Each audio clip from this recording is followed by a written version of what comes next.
ஊமை என்றால் ஒரு வகை அமைதி, ஏழை என்றால் அதில் ஒரு அமைதி.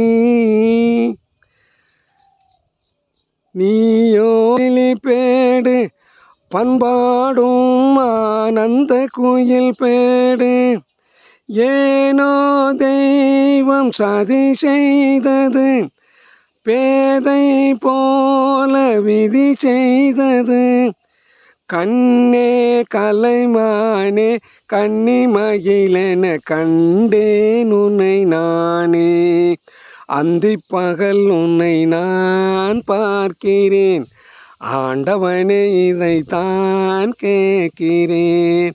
ராரிராரோ ஓ ராரிராரோ, ஆரிராரோ ஓ ராரிராரோ.